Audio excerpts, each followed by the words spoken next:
Je lis du livre de Matthieu, chapitre 3, au verset 16, ce qui suit. Dès que Jésus eut été baptisé, il sortit de l'eau, et voici les cieux s'ouvrirent, et il vit l'Esprit de Dieu descendre comme une colombe et venir sur lui. Prions. Seigneur, jusqu'à présent, nous avons entendu parler de Dieu, de Jésus, et voici maintenant l'apparition de l'Esprit. Alors que nous allons approfondir ce verset, de nous éclairer toi-même, Seigneur, nous faire du bien, au nom de Jésus pour ta gloire éternelle. Amen. Que s'est-il passé? Jésus va se faire baptiser dans le Jourdain par Jean. Alors, j'ouvre une petite parenthèse, parce qu'il est important pour nous de bien comprendre ce qui se passe.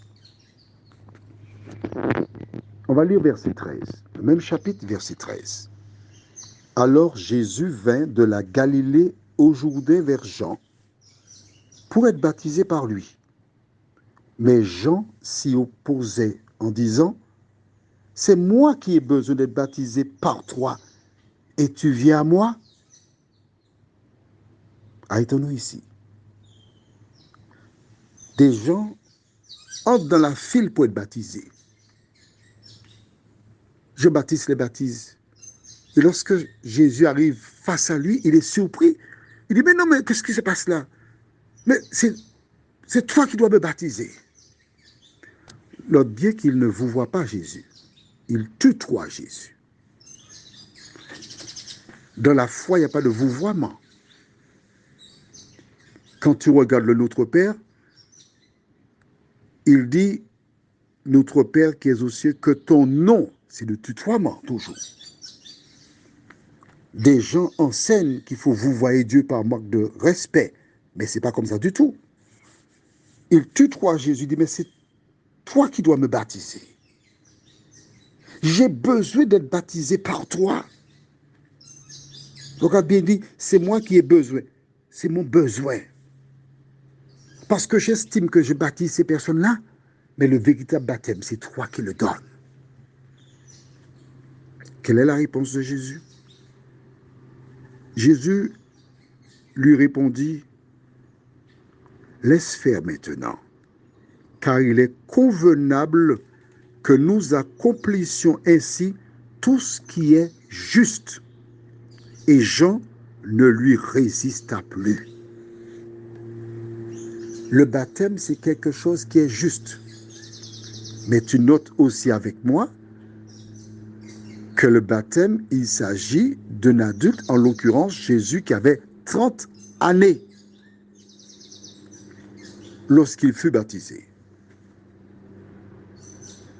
Et quand il a été baptisé, sortant de l'eau, la Bible déclare que l'on vit descendre du ciel l'Esprit sous la forme de colombe. Alors, tu n'as pas la Bible. C'est pourquoi il est bon de suivre avec une Bible.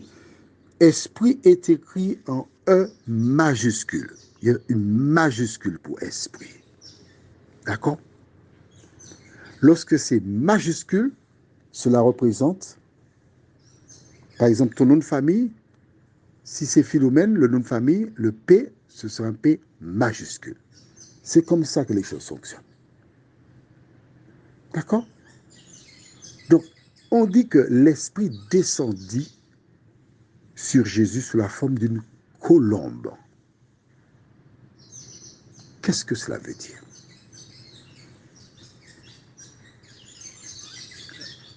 Des années plus tard, parce que Jésus fut sur terre pendant 3 ans et demi, des années plus tard, Pierre tient un discours et il y a des personnes qui sont là.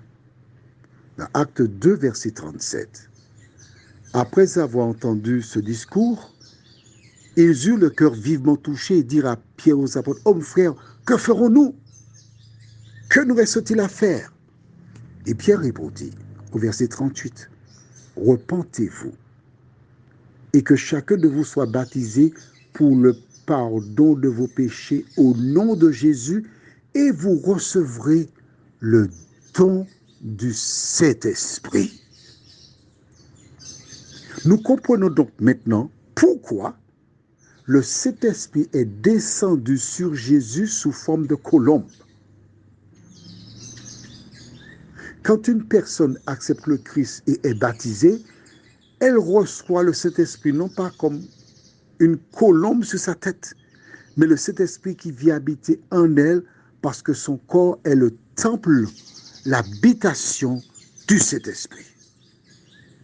Et le Saint-Esprit, c'est la troisième personne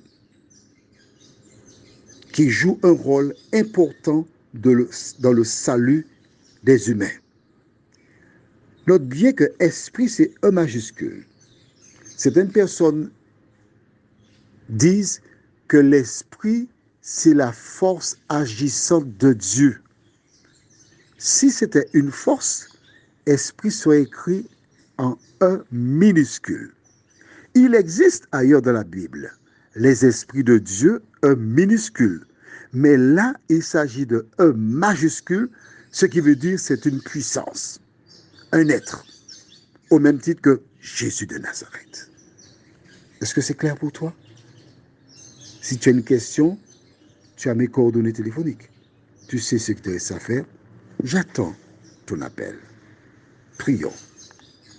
Notre Dieu, notre Père, combien nous te sommes reconnaissants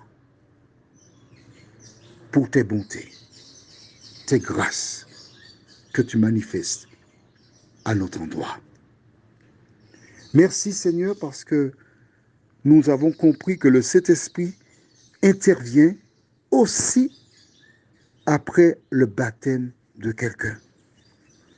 Mais nous savons aussi, Seigneur, que lorsque Pierre a lâché Corneille, le Saint-Esprit s'est manifesté avant le baptême, ce qui nous laisse croire que l'Esprit touche les cœurs, les pousse à la repentance. Donc, il est là avant, et quand la personne prend position pour la vérité, il vient habiter dans le cœur de cette personne, et c'est lui qui commence à transformer cette dernière.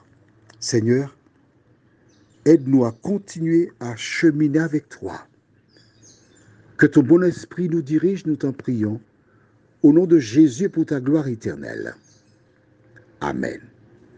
Je te souhaite une bonne journée et que l'Éternel continue de te faire du bien.